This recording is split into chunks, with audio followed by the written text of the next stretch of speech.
Hermanos, les invito a que abran sus Biblias en la tercera carta de Juan, hermanos. Tercera carta de Juan, ahí cerca de Apocalipsis, Judas, ¿ok? Tercera carta de Juan. Y me gustaría leer todo el párrafo que ya varios domingos estamos discutiendo, ¿verdad? Entonces, me gustaría leer tercera carta de Juan, versículo 1 al versículo 4. Y dice así: el anciano Agayo, el amado, a quien amo en la verdad. Amado, yo deseo que tú seas prosperado en todas las cosas y que tengas salud, así como prospera tu alma. Pues mucho me regocijé cuando vinieron los hermanos y dieron testimonio de tu verdad, de cómo andas en la verdad. No tengo mayor gozo que este, el oír que mis hijos andan en la verdad.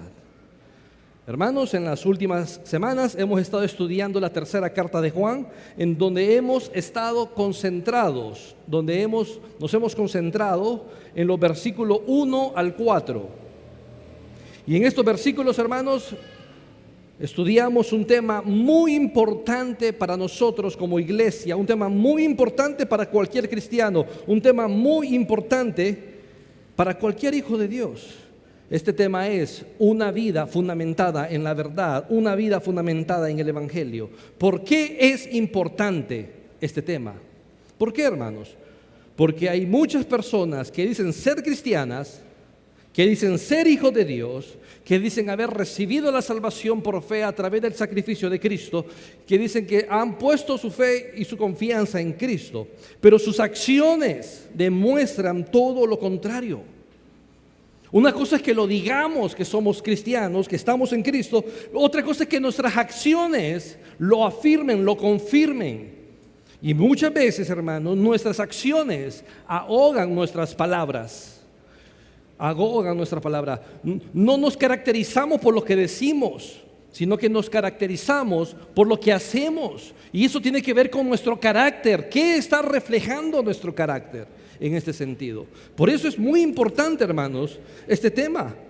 Una vida que está fundamentada en el Evangelio no es una vida que simplemente dice o afirma ser cristiano, sino que es una vida que lo confirma a través de las acciones, a través de cómo pensamos, hablamos, actuamos, decimos las cosas, a través de nuestras relaciones, a través de cómo oramos por los demás, a través de cómo nuestro testimonio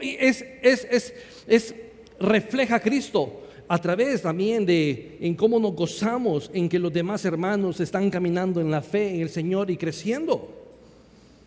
No con lo contrario, hermanos. Y por eso que tenemos que meditar a lo largo de este domingo de cómo estamos viviendo nuestra vida cristiana. A la luz de este pasaje que leímos de tercera carta de Juan, versículo 1 al versículo 4, a la luz de este pasaje, entendemos que una vida que está fundamentada en el Evangelio, hermanos, es una vida que tiene relaciones sanas, relaciones cimentadas en la verdad, relaciones interpersonales cimentada en el Evangelio, en la verdad. Es una vida que ora a favor de los demás. Es una vida que demuestra un testimonio genuino.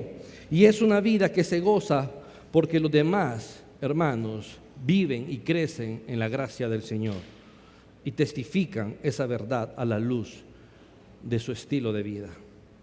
En el versículo 1 estudiamos una relación cimentada en la verdad, que dice el anciano Agayo, el amado, a quien yo amo en la verdad, en donde esta relación producida por el Evangelio es caracterizada por un amor incondicional, cuyo amor incondicional se manifiesta en acciones concretas.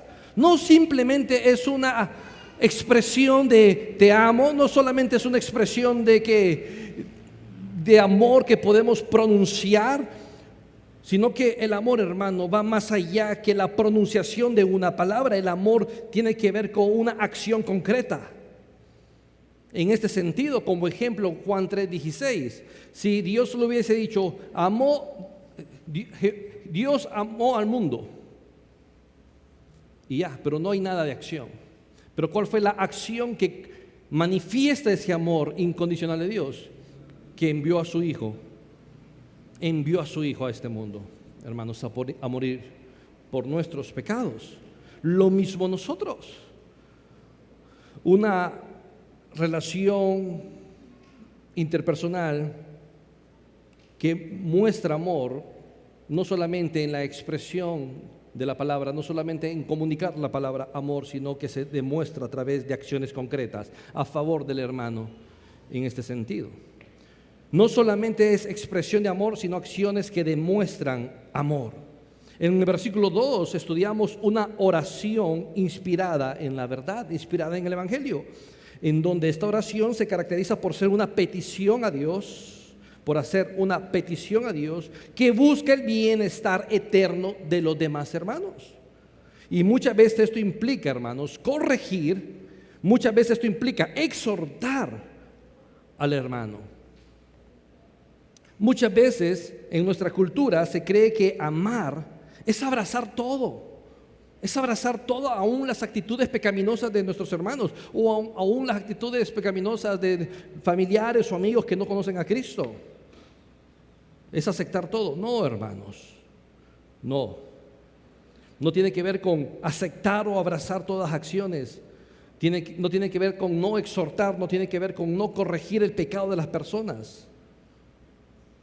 Esto no puede ser así, ya que si busca el bien eterno de una persona, no puede celebrar el pecado de esa persona.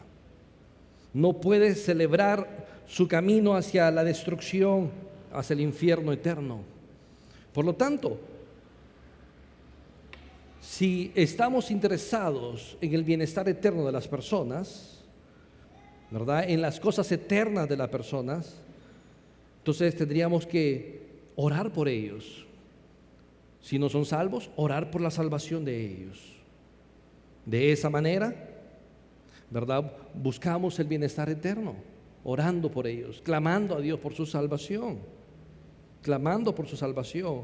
Pero no solamente orando y clamando por su salvación, sino que también presentarles el Evangelio de manera clara y precisa, tal cual como se expone en las Escrituras. Pero si la persona a la cual usted tiene relación es una persona salva, entonces va a orar a Dios por su bienestar físico, va a orar a Dios para que le vaya bien en su vida, conforme prospera su alma, conforme su vida espiritual va creciendo. Esto es el propósito de la carta de Juan, hermanos. Imitar lo bueno. Observe tercera carta de Juan, versículo 11. Ahí nomás, 11. Dice así: amado, no imites lo malo, sino lo bueno. Y esto es lo bueno, esto es lo que Dios nos está comunicando. Orar por los demás, buscar el bienestar eterno de las demás personas. El que hace lo bueno es de Dios, es una evidencia que ha nacido de nuevo. Pero el que hace lo malo no ha visto a Dios. Es decir, no ha nacido de nuevo. No ha nacido de nuevo. Nuestro mayor ejemplo a seguir para imitar lo bueno, hermanos, es Jesucristo. Es Jesucristo, claramente. Observen el Evangelio de Juan, en el Evangelio de Juan, capítulo 17, versículo 20. Vemos un ejemplo de Jesús. Y el ejemplo de Jesús, que es digno de imitar, es que se preocupa por el bienestar eterno de las personas. Y en el Juan 17:20 vemos a Jesús orando por sus discípulos. Mas no ruego solamente por esto, sino también por los que han de creer en mí por la palabra de ellos, para que todos sean uno, como tú, oh Padre, en mí y yo en ti. Vemos a Cristo orando por ellos, preocupado por este bienestar de ellos. ¿Está orando por su hermano? ¿Estamos orando los unos por los otros, por las debilidades, por nuestra vida? Es lo que tenemos que estar también haciendo como iglesia, cada uno de nosotros. El problema es que muchas veces ni nos conocemos, el problema es que muchas veces ni establecemos relaciones, el problema es que muchas veces no reflejamos lo que debemos de reflejar, ser la familia de Dios. Observe Marcos 1:35, el Evangelio de Marcos 1:35, de manera breve. Marcos 1:35 dice así. El contexto es que Jesús andaba recorriendo por Galilea estaba en la casa de Pedro, sanó a la suegra de Pedro de una fiebre, y el versículo 35, en la mañana siguiente, levantándose muy de mañana, siendo aún muy oscuro, salió Jesús y se fue a un lugar desierto. ¿A qué salió Jesús? A orar, a orar. ¿Y qué más? Primera prioridad de Cristo en el ministerio de Él, la oración. ¿Está orando usted, hermanos? ¿Está orando? Por eso en los Secret vamos a iniciar dentro de un par de meses un nuevo estudio acerca de la oración y la importancia de la oración. ¿Ok? Y vemos una de las prioridades del ministerio de Cristo es que se apartó para orar. Y versículo 36, y le buscó Simón y los que con él estaban. 37, y hallándole le dijeron, todos te buscan. 38, él les dijo, vamos a lugares vecinos para que prediquemos también ahí, porque para esto ¿cuál es la otra prioridad de Cristo en el ministerio? La proclamación del evangelio. Pregunto, ¿está proclamando el evangelio usted? Esto es lo que dice Juan 11, imitad lo bueno, imitemos a Cristo en orar por los demás y en proclamar el evangelio a los demás. Hermanos, Él es nuestro ejemplo, Él es nuestro ejemplo. Volviendo al evangelio de Juan 10, 27, libro de Juan, evangelio de Juan 10, 27, rápidamente, 10, 27, dice de la siguiente manera, mis ovejas oyen mi voz y yo las conozco y me siguen. Jesús es el buen pastor, las ovejas oyen la voz de Cristo y las ovejas siguen a Cristo, imitan a Cristo. Él es nuestro ejemplo supremo a seguir. Y para terminar, 1 Corintios 4:16, Pablo lo afirma de manera muy contundente. En la primera carta a los Corintios, Pablo lo afirma de manera muy contundente. Primera carta a los Corintios 4:16. Primera carta a los Corintios, capítulo 4, versículo 16. Dice así: por tanto, os ruego que me imitéis. ¿Por qué Pablo ruega que le imiten a él? Porque Pablo es un imitador de Cristo. Porque Pablo reflejaba a Cristo, como en muchas otras cartas él lo afirma. En conclusión a esta introducción, hermanos, una vida fundamentada en el Evangelio, fundamentada en la verdad, es una vida que refleja una relación sana basada en el amor, una relación que se preocupa por los demás en la oración, y que cada acción está basada en el amor y son acciones concretas. Ora por el bienestar eterno de las personas, y esto es hacer lo bueno.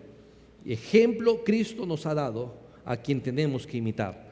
Pero no solamente estas dos acciones de tener unas relaciones cimentadas en la verdad, en el Evangelio, o tener oración inspiradas en el Evangelio, sino que también, hermanos, el tercer elemento que vamos a ver hoy es un testimonio que refleja la verdad.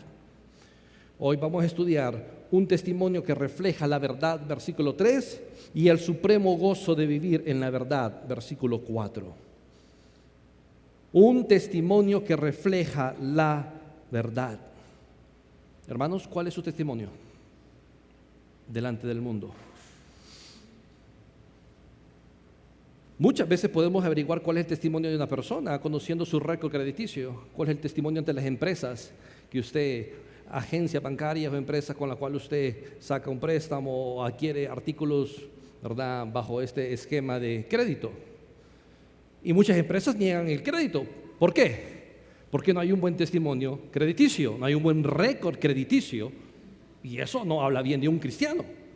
Pero hagamos la siguiente pregunta: ¿usted está reflejando un genuino testimonio? ¿Qué dicen las empresas de usted? Más aún específico, ¿qué dicen las personas de usted? Categoricemos los grupos de personas que podríamos conocer.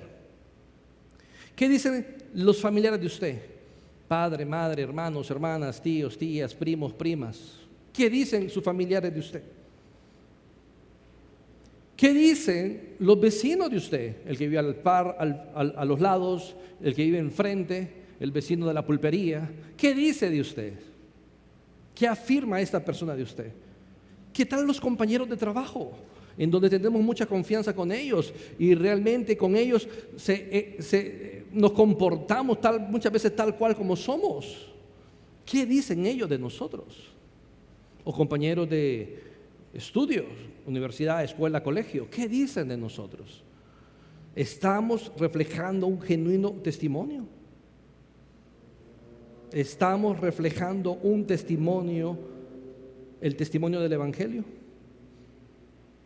Porque, hermanos, muchas veces nosotros podemos decir, somos cristianos.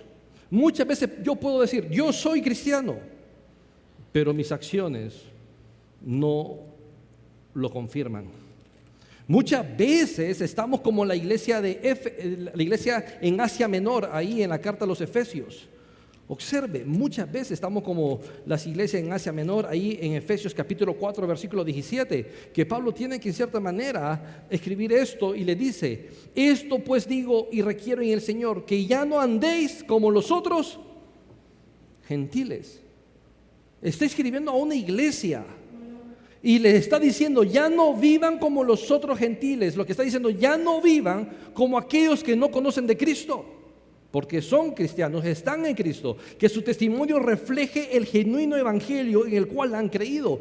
No vivan como los que no son cristianos. Hermano, no es muchas veces lo que decimos, es lo que hacemos. No es lo que creemos. Lo que creemos tiene que estar encarnado en nuestra mente, en nuestro corazón, en nuestras acciones. Y eso es lo que vemos en la tercera carta de Juan, versículo 3. Un testimonio que refleja la verdad.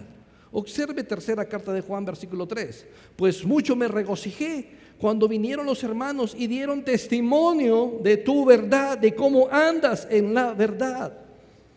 En el versículo 3 el apóstol Juan relata su gozo al recibir un informe de cristianos que notificaban que Gayo vivía en el evangelio de forma coherente con las enseñanzas de las Escrituras. En este sentido Juan se ha enterado de la conducta de su discípulo Gayo por medio de otras personas. No por Gayo mismo, sino por otras personas han testificado de Gayo y se ha dado cuenta del genuino testimonio que vive este hombre Juan. En concreto, se ha enterado de que la vida de Gayo refleja una coherencia con su ortodoxia y su ortopraxis. En pocas palabras, Juan se ha dado cuenta de que Gayo refleja una coherencia entre su doctrina, entre lo que cree, entre lo que las Escrituras dice, en relación con su forma de vida. En relación con su forma de vida. Y eso es muy importante, hermanos, porque nuestro crecimiento espiritual va a ser medido a través del conocimiento de la palabra de Dios, pero no solamente un simple conocimiento de la palabra de Dios, sino que es un conocimiento que se lleva a la práctica. Ese conocimiento no solamente es algo de intelectualismo, sino que ese intelectualismo baje al corazón, transforme nuestra vida, nos exhorta, nos redime, nos corrige nuestra forma de vivir la vida y presentamos entonces una vida acorde a la doctrina. No solamente de memorizar la palabra de Dios, no solamente de conocer las doctrinas fundamentales de la fe, no solamente es poder estudiar de manera profunda las Escrituras, incluso podría ser en los idiomas originales, griego, hebreo, hacer la exégesis profundamente, pero si eso, tecnicismo, si esa parte académica realmente no se encarna en nuestra vida, en nuestra alma, para producir una vida que agrade a Dios, entonces no estamos en nada, hermanos. No estamos en nada. Tenemos que reflejar a Cristo. Y la única manera de reflejar a Cristo es viviendo la palabra de Dios, es reflejando las Escrituras. Y esto es lo que Juan ve en Gayo, que su vida refleja el Evangelio. Para que reflexionemos todos juntos, nosotros hermanos, ¿estamos viviendo nosotros genuinamente en el Evangelio? Porque vivir en el Evangelio no solo es venir a la iglesia, a congregarnos corporativamente. Vivir el Evangelio, hermano, es ¿qué hacemos? ¿Cuál es el patrón de conducta nuestra? Aquí y afuera de aquí. Ese es el Evangelio. Mostrar a Cristo. Muchas veces nosotros los seres humanos queremos compartimentar nuestra vida. y decir, bueno, mi estilo de vida en la iglesia es este, mi estilo de vida en el trabajo es este, mi estilo de vida en mi colonia es este. No, hermano, solo hay uno. No somos 3 personas, sino que tenemos una máscara. No, solo es una vida. Y lo que usted es en Cristo tiene que ser en la iglesia, tiene que ser en el trabajo, tiene que ser donde vive. No hay más. Solo hay un estilo de vida, hermano, y es el de reflejar a Cristo. Y es de esta manera como nosotros tenemos que vivir como hijos de Dios, basado en este versículo 3. Este informe que Juan recibe de Gayo, de su discípulo Gayo, es una fuente de gran gozo para él, como claramente es afirmado en el versículo 3. Dice, pues mucho me regocijé. El informe decía que Gayo estaba en la verdad y caminando en la verdad. El énfasis es doble ahí en ese versículo 3, hermano. Primero, que Gayo era fiel a lo que creía, y segundo, que Gayo era fiel en cómo vivía. No solamente es en lo que creemos, es como en lo que creemos se traslada de una manera práctica en nuestra vida, ya que en su vida Gayo reflejaba la doctrina, su fe a través de sus hechos y acciones. En este sentido, Gayo era consistente con su fe. Caminar en la verdad del Evangelio es conducir la vida a través de las realidades del Evangelio. Es conducir nuestra vida a través de las realidades de la palabra de Dios, de las Escrituras, de amar los unos a los otros, de servir los unos a los otros, de proclamar el Evangelio, de agradar a Dios en todo. Toda la doctrina, hermanos. Eso es vivir en el Evangelio. Es encarnar la fe, encarnar la doctrina que se manifiesta en una conducta que agrada a Dios. Es encarnar la fe, que esto se traduce en una vida fiel a Dios, que glorifica a Dios y obediencia a sus mandatos. La fe no solo debe ser un concepto que manejamos en nuestra mente. La fe debe de ser el estilo de vida que reflejamos al mundo. ¿Qué dicen las personas de usted? ¿Qué dicen las personas de mí? ¿Qué dicen las personas de la Iglesia Bautista Comunión? ¿Podrán decir lo mismo de los que decían de Gayo, que vive en la verdad? ¿Podrán decir lo mismo? Esa es una evaluación propia, una respuesta que cada uno de nosotros debe de responder. Si estamos realmente luciendo de esta manera, hermanos, si estamos viviendo de esta manera. La lealtad a Cristo y al Evangelio caracterizaban el estilo de vida de Gayo. Una pregunta para reflexionar: ¿su lealtad a Cristo y la lealtad al Evangelio es evidenciada en la manera como usted vive? ¿Por sus acciones?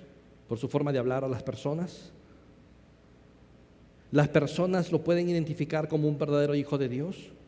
¿Como un verdadero cristiano? ¿Como de esta manera identificaron a Gayo y Juan recibió ese informe? Lea conmigo el versículo 3, hermanos, en tercera de Juan.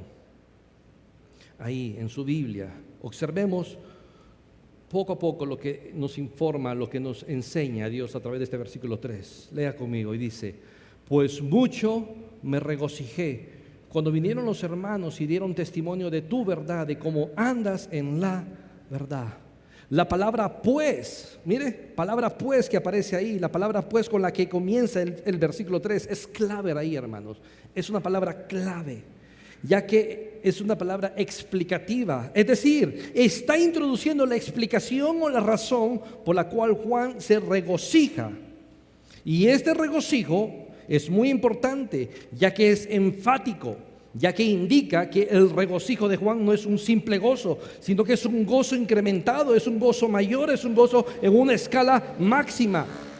Otra forma de traducirlo sería mucho me gocé, indicando de esta manera el grado o la intensidad del gozo que Juan está experimentando.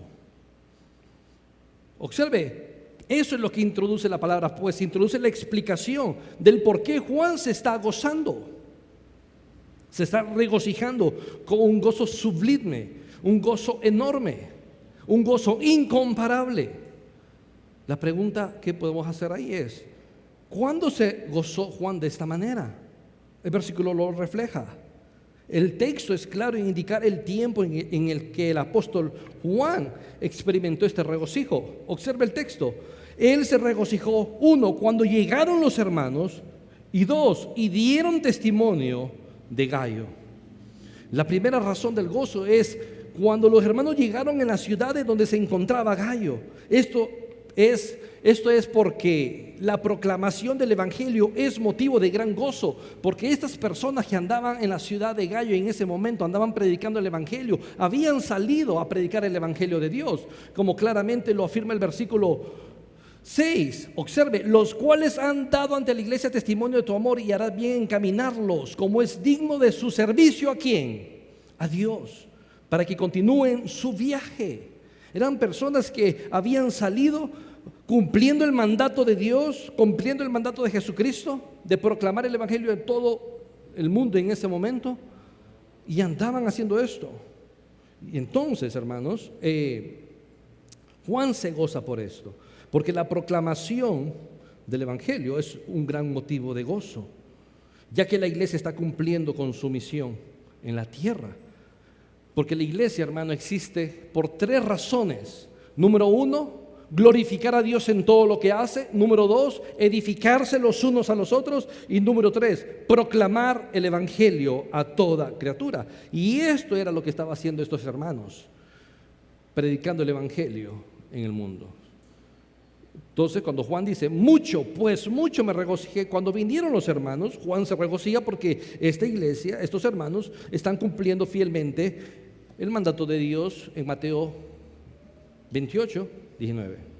La segunda razón del regocijo de Juan fue cuando estos hermanos que estaban predicando el evangelio dieron un buen testimonio de Gayo.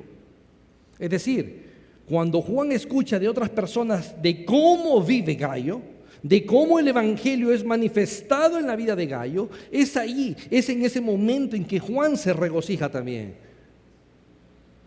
Esto es muy importante, ya que indica que se trata de un testimonio consistente de más de una persona, porque ahí dice, pues mucho me regocijé cuando vinieron. ¿Quiénes? Los hermanos. No está haciendo referencia a solo una persona, sino que es a un grupo indeterminado de personas que están afirmando lo mismo en diferentes tiempos, en diferentes momentos, acerca de la vida de Gayo. Esto estamos hablando de un testimonio que es ecuánime, que es sincero, que es real, que es genuino. ¿Cuántas de las personas que lo conocen a usted pueden decir lo mismo?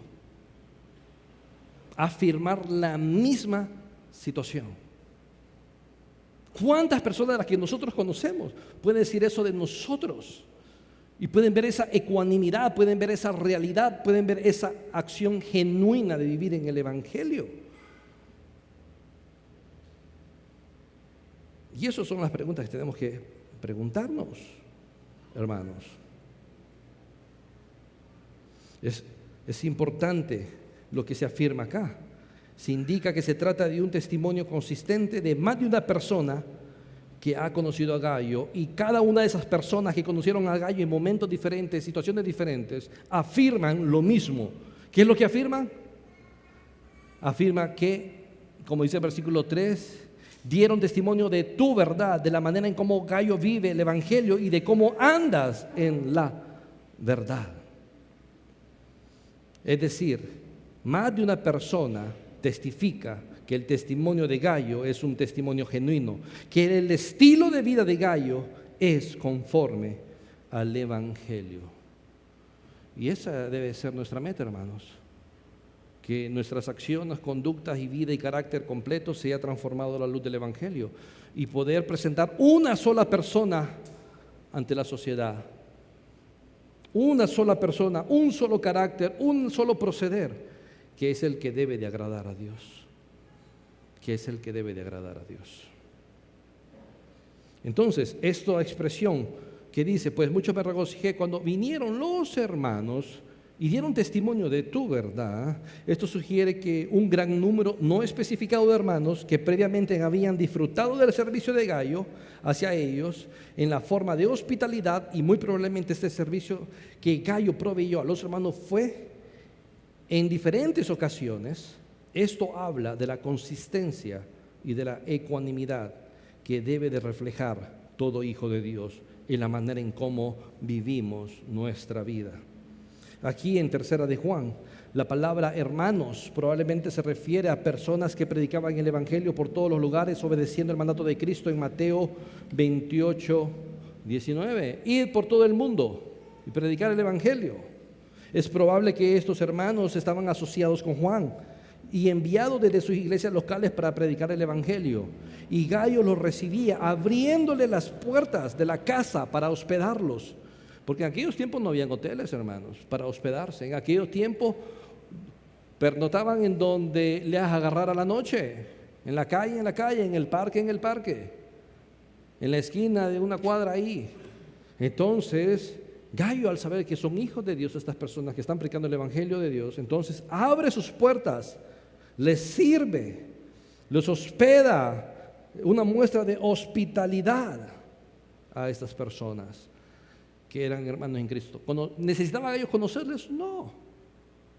Solo identificar que eran genuinos cristianos, claro que sí. No como en la segunda de Juan, que Juan da una advertencia claramente al destinatario de la segunda carta de Juan, que no debemos de amar así a todos, sino no a los falsos maestros, sino a los que andan en la verdad, que viven en el evangelio, ¿verdad? Y esto es lo que Gayo hace. Y de esta manera Gayo coopera con el evangelio, como es afirmado en el versículo 3. Nosotros pues debemos acoger a tales personas para que cooperemos con la verdad, y esto significa el evangelio. Hermanos, mostrar hospitalidad era una manifestación de amor, y más notable aún al contrastarla con el rechazo de Diótrefes. Versículo 10, observe versículo 10, ahí en tercera carta de Juan. Pues por esta causa, dice Juan, si yo fuere, recordaré las obras que hace, parloteando con palabras malignas contra nosotros. Y no contento con estas cosas, no recibe a los hermanos. ¿Quién no recibe? Diótrefes. Por lo que está en el versículo 9, desde el 9 mejor. Yo he escrito a la iglesia, pero Diótrefes, al cual le gusta tener el primer lugar entre ellos, no nos recibe. Por esta causa, si yo fuere, recordaré las obras que hace, parloteando con palabras malignas en contra de nosotros, de los apóstoles. Y no contento con estas cosas, no recibe a los hermanos, pero Gayo sí. 2, y a los que quieren recibirlos, ¿qué hace? Se los prohíbe. ¿Y qué más hace? Y los expulsa de manera violenta de la iglesia. Entonces, mostrar hospitalidad era una manifestación de amor, y más notable aún cuando es contrastada con el rechazo de Diótrefes hacia los hermanos. Sin embargo, Juan no elogió a Gayo por su amor mostrado en la hospitalidad, sino esencialmente por su compromiso con el evangelio, con la verdad. Como siempre ocurre con los creyentes, el amor genuino de Gayo fluía de su obediencia al evangelio. Juan lo elogia no solo porque conocía la verdad, sino porque vivía en ella. Esto es parte del servicio cristiano. Hermanos de la Iglesia Bautista Comunión, ¿cómo se refleja tu servicio a Dios y a la iglesia?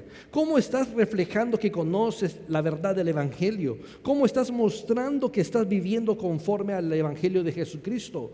Las personas que te conocen dirían que realmente eres un hijo de Dios, dirían que realmente eres cristiano.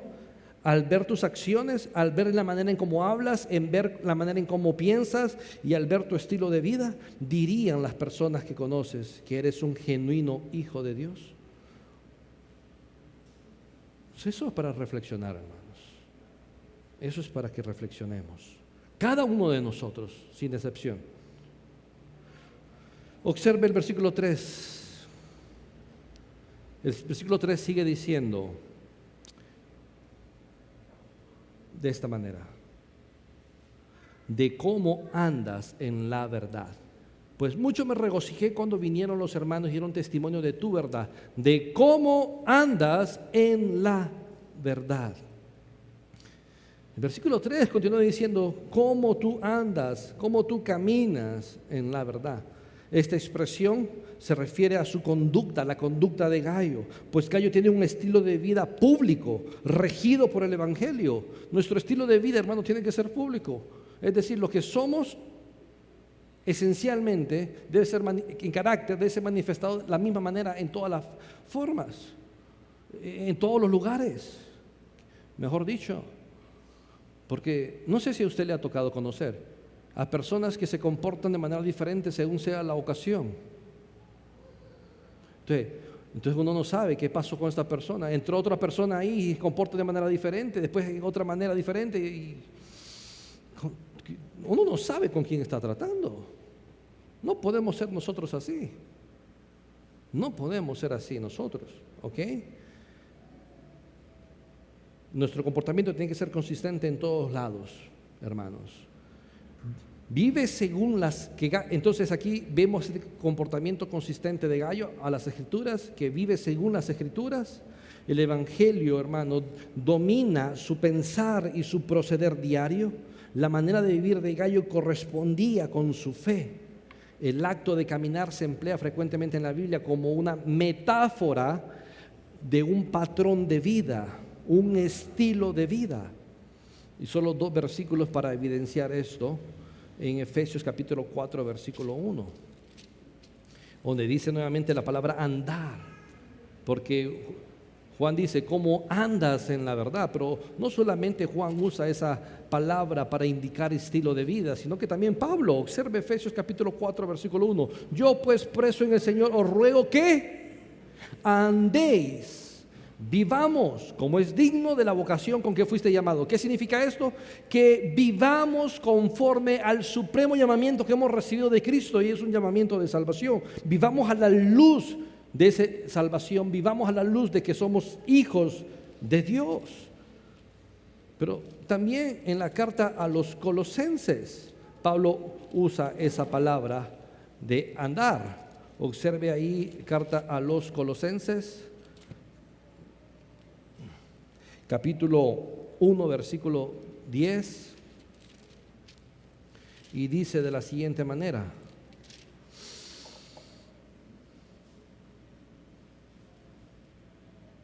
dice, para que andéis como es digno del Señor, para que vivamos, es decir, que tengamos una vida, un estilo de vida, un patrón de vida que sea digno del Señor.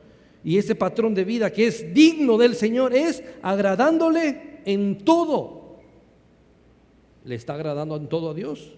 2, no solamente agradándole en todo, sino llevando fruto en toda buena obra. Y 3, creciendo en el conocimiento de Dios. Así es nuestra vida. Nuestra vida está agradando a Dios en todo, está llevando fruto en toda buena obra y está creciendo en el conocimiento de Dios. Y esta es la manera digna de vivir para el Señor. Es el estilo de vida, que andéis como es digno. Que andéis como es digno. Un estilo de vida que agrade a Dios. Y en las cartas de Juan, también Juan obviamente usa esta palabra ampliamente. Primera de Juan 1:6, 1:7, 2:6, 2:11, segunda de Juan 2:4, tercera de Juan 3, y en el versículo 4 también Juan lo dice, mostrando el patrón de vida de un genuino cristiano. Pregunta, ¿cuál es su patrón de vida? ¿Usted vive conforme al Evangelio y muestra este patrón de vida, este estilo de vida? ¿Su vida está regida por la palabra de Dios y manifiesta este estilo de vida? Y es la manera en cómo tenemos que vivir, hermanos, reflejando a Cristo, constante y permanentemente. Si realmente somos salvos, porque esto es algo que solo a los hijos de Dios se les pide y se les demanda, porque a través de su salvación han sido transformados, han sido regenerados, han sido cambiados. Nadie más puede hacer esto que solo los hijos de Dios, por la salvación que hay en Cristo Jesús y lo que produce la salvación en nuestra vida, regeneración. Nadie más puede vivir de esta manera, solo un genuino hijo de Dios. Solo un genuino hijo de Dios en este sentido. Además, entonces, de mostrar un carácter, un testimonio que refleja el Evangelio, el cuarto elemento es el supremo gozo de vivir en la verdad. Supremo gozo de vivir en la verdad.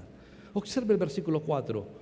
No tengo yo mayor gozo que este, el oír que mis hijos andan en la verdad. Observemos la primera parte del versículo 4, específicamente esta: no tengo yo mayor gozo que este. En relación a lo que hemos venido hablando, estas noticias que recibió Juan de Gayo, de un testimonio fiel, eran la causa del gozo de Juan. Y a continuación subraya el hecho de que no se trataba de un simple comentario convencional que había recibido de Gayo, al afirmar que nada le causaba más gozo, ya que este gozo consiste en saber que las personas que ha discipulado están viviendo en el Evangelio, a tal punto que a sus discípulos los trata como hijos, como claramente el versículo 4: no tengo mayor gozo que este, que el oír que mis hijos andan bajo ese patrón de vida, andan bajo ese estilo de vida. Esta palabra es empleada por Pablo para referirse a sus propios conversos. La palabra hijo es la palabra con la cual Pablo se refiere a Tito y a Timoteo, genuino hijo en la fe. De la misma manera, aquí podría sugerir que el anciano había conducido a Gayo, que Juan el anciano había conducido a Gayo en la fe en Jesucristo. Pero puede haber usado esta frase para referirse a las personas que estaban bajo su cuidado pastoral. Juan el anciano pone en claro que su mayor preocupación como pastor es ayudar a otros a conocer la verdad y vivir de acuerdo con ella, hermanos. Esa debe ser nuestra mayor preocupación. Asegurarnos de que usted conozca la verdad, que su vida esté fundamentada en la verdad, que entienda la verdad. Porque le voy a decir una cosa: usted puede tener las escrituras en sus manos, usted puede tener la Biblia en su mano, leer la Biblia, pero si no sabe qué dice, si no entiende qué significa lo que dice, no tiene la revelación de Dios. Tiene que entender lo que significa, tiene que entender el mensaje de Dios. Y esto no es que hay un mensaje escondido ahí, sino que tenemos que entender la situación, la intención del autor, qué quiso comunicar Dios a través de este autor a su audiencia original y aplicarlo a nuestra vida. Esa verdad absoluta. Solo hay un mensaje, no hay dos, no hay tres. Por cada pasaje, por cada libro, toda la Biblia tiene un solo mensaje.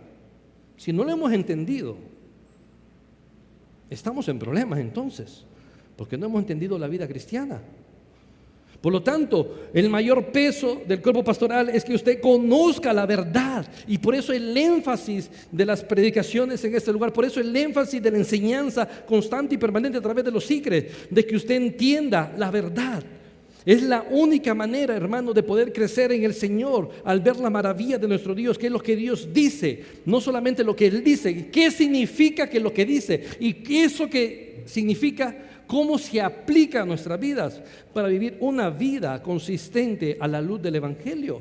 No podemos basar nuestra vida en emocionalismo, no podemos basar nuestra vida en lo que yo creo. No importa lo que usted crea, no importa lo que yo crea, no importa que crean los pastores, lo que importa es lo que Dios cree, lo que Dios dice, lo que Dios afirma en su palabra.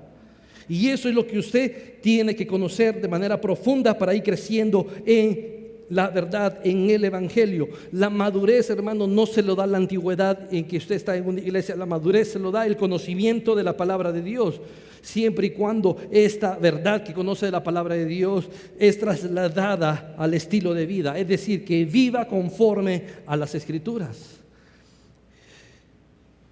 Y eso es, hermanos, la mayor preocupación, el mayor peso, que podamos entender todas las Escrituras. Y en estas iglesias se han predicado libros enteros, por mencionar unos: Santiago, Tito,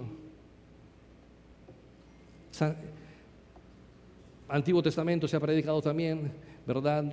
No recuerdo con precisión los libros, pero sabemos que se ha predicado, hermanos, varios libros, versículo por versículo, palabra por palabra, con el propósito de hacernos entender la verdad y vivir conforme a esa verdad. Vivir conforme a esa verdad. Y esa es la razón, hermanos, por la cual Dios ha dado maestros a esta iglesia, para que les guíe, les instruya, les dirijan a lo que dice el texto, que les instruya a qué es lo que el texto dice y qué significa lo que dice y cómo esto lo puede vivir usted en su vida. Y podamos aplicarlo nosotros a nuestras vidas como iglesia. Esa es la preocupación de Juan. Y por eso Juan está con gozo, porque sabe que las enseñanzas de las Escrituras que dio a la iglesia ha dado fruto, y ese fruto es que viven en la verdad, viven en el Evangelio. De manera tal que esto revela el corazón de pastor de Juan, y una lección muy importante, ya que su mayor gozo es saber que sus hijos permanecen en la verdad, revela la alta prioridad que Juan, el anciano pastor, daba a la edificación de los hermanos. No era suficiente enseñar la palabra de Dios solamente. Juan no solamente quería enseñar la palabra de Dios, él quería ver resultados en las vidas cambiadas por medio de la enseñanza de la palabra de Dios. Juan quería ver el crecimiento espiritual en sus hijos, y su mayor deseo era que las verdades de la Biblia cambiaran las actitudes y conductas de los creyentes a quienes él le enseñaba. A quien él les enseñaba. Y esto es lo que queremos ver en ustedes, hermanos. Entendemos claramente el cuidado pastoral, el de visitarles, el de aconsejarles, el de animarles, el de motivarles, pero la máxima prioridad en las Escrituras es que usted conozca la verdad y viva conforme a esa verdad, y que vaya haciendo los ajustes a la vida a la luz de la verdad del Evangelio, como dice el texto. No tengo yo mayor gozo que este. ¿Y cuál es lo que produce este mayor gozo para el apóstol Juan? El oír. Miren, el oír que mis hijos andan en la verdad. A Juan no le interesaba que sus discípulos le dijeran: mira, apóstol Juan, yo soy un cristiano, yo soy un genuino cristiano, mira cómo yo vivo mi vida. No, no, no. Juan escucha de terceros lo que dicen acerca de sus discípulos. Juan escucha de otras personas cómo viven a las personas a las cuales él ha dirigido conforme a las Escrituras. Y obviamente eso es un gozo desbordante de Gallo al ver, al escuchar que los esfuerzos a través de la enseñanza de la palabra de Dios dan estos resultados: una vida cambiada, un crecimiento espiritual, actitudes y conductas a la luz de la palabra de Dios. Y ese es, hermanos, un gozo enorme, el ver cómo los hermanos van creciendo en la fe, en ver en los hermanos cómo van creciendo en el conocimiento de Dios y cómo adoran a Dios, hermanos, y ver los hermanos que entienden cada vez más y más la palabra de Dios y son capaces de aplicarla y de saber qué es lo que significa cada pasaje, hermanos, en su contexto específico, y cómo se aplica, y ver ese crecimiento maravilloso, genuino, y es hermoso, es maravilloso, es un gozo poder ver cómo Dios obra en la vida de cada uno de ustedes a la luz de la palabra de Dios, a la luz de la palabra de Dios. Y ese, hermano, básicamente es el supremo gozo de vivir en la verdad. Si usted es un genuino cristiano, va a tener hambre y sed de las Escrituras, hambre y sed de entender y conocer las Escrituras, que se verá reflejado en una vida que constantemente está cambiando a la luz de la palabra de Dios. Usted va a reflejar una vida, va a reflejar un carácter. Y el carácter y la vida que debe de reflejar es el carácter y la vida de Cristo. Observe primera carta de Juan, versículo 6, o versículo 3 en adelante, para entender mejor lo que está sucediendo en la primera carta de Juan. Y lo que está sucediendo en la primera carta de Juan, capítulo 2, versículo 3 al 6, hermanos, es que una evidencia de la genuina salvación en la persona es el tener hambre y sed de la palabra de Dios. Y observe lo que Juan introduce acá, primera carta de Juan 2, 3 al 6, y dice: y en esto sabemos que nosotros le conocemos. Lo que está diciendo Juan aquí es: nosotros sabemos que ustedes son hijos de Dios en base a que ustedes guardan la palabra de Dios. En esto sabemos nosotros que le conocemos. ¿En qué? ¿En qué sabemos que le conocemos? Si guardamos sus mandamientos. Si guardamos, si obedecemos. No me salgan como un hermano ahí que me dijo: mire, pastor, pero yo guardo las escrituras todos los días. Solo llego a la casa, lo guardo en la gaveta y no la vuelvo a sacar. No, sáquelo de ahí. ¿Con cuánto tiempo usted interactúa con la palabra de Dios? ¿Con cuánto tiempo está meditando en ella? ¿Verdad? Esa es la evidencia de un genuino cristiano, que guarda sus mandamientos. Versículo 4: el que dice yo le conozco, ¿a quién? A Cristo, y no guarda sus mandamientos, el tal es mentiroso. Mire, podrán decir que son cristianos, podemos decir que somos hijos de Dios, podemos decir que estamos en Cristo, pero si no obedecemos sus mandamientos, ¿somos qué? Porque no hay una concordancia con nuestras acciones, con lo que decimos. ¿Ok? Tiene que existir esa concordancia, ¿verdad? El que dice yo le conozco y no guarda su mandamiento, el tal es mentiroso y la verdad no está en él. La verdad del evangelio no puede estar en él, no concuerda. ¿Ok? 5, pero el que guarda su palabra, el que la guarda, la obedece. Pues la única manera de obedecer la palabra es conociendo la palabra. Usted no puede obedecer algo que no conoce. Usted no puede obedecer algo que no conoce. Es como que yo le diga: vamos a una reunión, vamos a una celebración, a un cumpleaños, y lo esperamos a las 3, pero nunca le di la dirección. ¿Cómo va a llegar ahí? No, nunca.